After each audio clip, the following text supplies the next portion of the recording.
상상만 해도 소름이 돋습니다. 200군데가 넘게 과도에 찔려 죽다니요. 그것도 저항 흔적 하나 없이 말입니다. 2005년 12월 3일 토요일 저녁 전라남도 여수 돌산도에서 굴삭기 기사였던 35살 이 씨는 자신이 임시로 거주하던 컨테이너에서 날카로운 흉기에 수백 군데 찔린 상태로 발견되었습니다.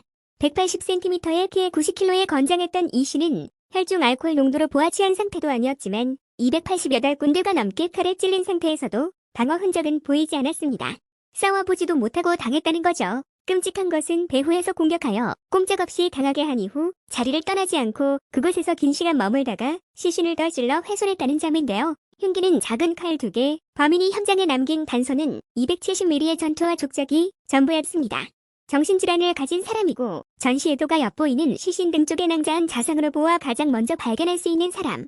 즉, 컨테이너가 있던 그 중장비 학원을 운영하던 이 씨의 누나와 관련이 된 사람일 것이다. 사건 추정 시간 현장 근처 통화 기록 3,885개. 당시 돌산도로 들어가는 하나뿐인 통로이던 돌산대교 통과 차량 2,134대.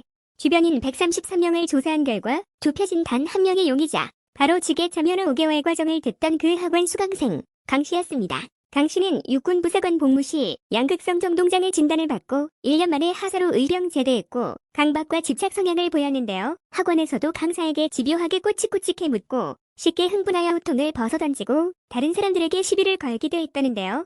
이 씨 사망 추정 시간 며칠 전인 11월 30일 수료를 일주일 남기고 학원을 자퇴했습니다. 게다가 이 씨의 시신이 발견되던 날 오전에 모친과 함께 황급히 여수를 떠났다가 시신 발견 닷새 이후 경찰에게 발견되었습니다. 강 씨의 알리바이를 증명해줄 단 한 사람, 강 씨의 모친입니다. 휴대전화도, 신용카드도, 운전면허증도, 직업도, 친구도 없는 강 씨였습니다. 경찰이 강 씨를 잡아 조사할 때 오른손 새끼손가락에서 깊게 파인 상처가 눈에 띄었는데 자퇴서를 받았던 학원 강사는 당시 손가락이 멀쩡했다고 진술하여 의심을 더합니다. 그리고 더욱 수상한 것은 수사관에서 툭 내뱉은 강 씨의 말이었습니다. 이 씨는 말을 함부로 해서 죽었어요. 끔찍한 것은 배후에서 공격하여 꼼짝없이 당하게 한 이후 자리를 떠나지 않고 그곳에서 긴 시간 머물다가 시신을 더 찔러 훼손했다는 점인데요. 자택수사 중 발견된 강 씨의 노트에는 이렇게 쓰여 있었습니다.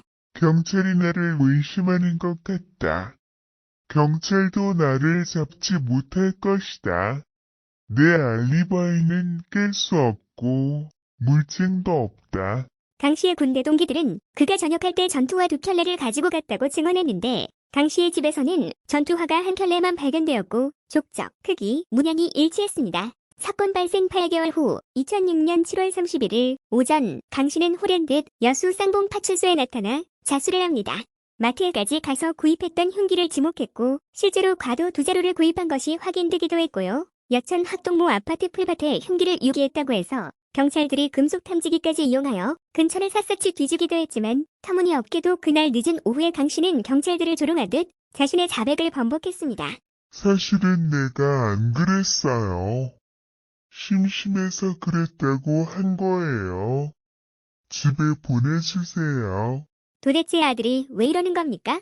라고 경찰이 강 씨의 모친에게 질문하자 그때까지 줄곧 아들은 정신적인 문제가 없고 단지 예민하고 착하다라고 하며 아들을 감쌌던 강 씨 모친의 대답은 다음과 같았습니다. 내 아들이 정상으로 보입니까?